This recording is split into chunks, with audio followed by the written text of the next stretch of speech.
Guys, this is Matt with Tips for Truckers over here, and today on this load they wanted me to just haul these just like that without the bands, but I told them to put bands on it on one side so that it kept them all uniform, because as you'll see, these are pretty unstable. But what I also did was I took a 2-inch strap and I wrapped it around this railing, so that gives it like an anchor point to pull it up against. I'll show you on the other one. But yeah, once he loosens up that band, these things are just going to go everywhere.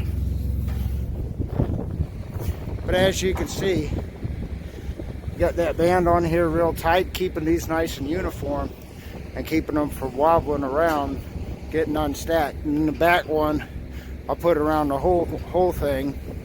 And that's ideally what you want. You want a band around the whole thing, and then you just want a band around one side, ideally both sides.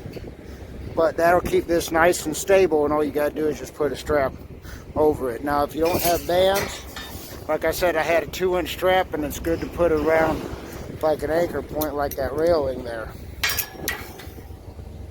So anyway, Matt with Tips for Truckers. Try that out, and have a good day.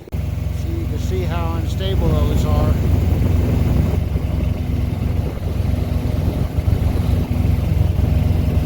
When he went on that incline, they moved a little bit. That's why I banded them together.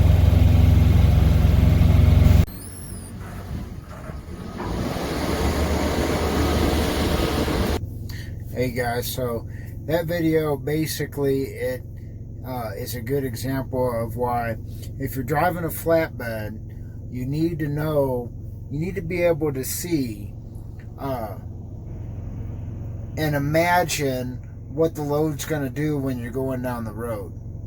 Okay, you gotta see if this looks kind of precarious. A lot of times I get on the load and actually move the stuff around to see how unstable it is, especially in the wintertime, guys. Everything's covered in ice, and you might not have the same friction coefficient, so you have to take extra precautions with your load securement. But also, that's really what I wanted to make this video about, is if you want to get into flatbedding, you're going to have to be able to have spatial recognition. And basically what that means is you need to be able to see ahead of time if something's going to move, or if something's stacked too high, or anything like that, and kind of have a good idea of and it takes time, but you got to have a good idea of how to load things and stack them properly, and not to stack something bigger on something smaller, and when they're loading, and different things like that. But basically, if you don't have the ability to kind of have some foresight and to like imagining what that product will do if you take a tight right turn or go across some uneven roads, I would actually not recommend you drive flatbed if you can't kind of do that in your head.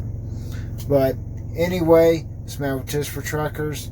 I want you to have a great day, but I also want you to kind of get an idea of what that load's going to do when you're going down the road.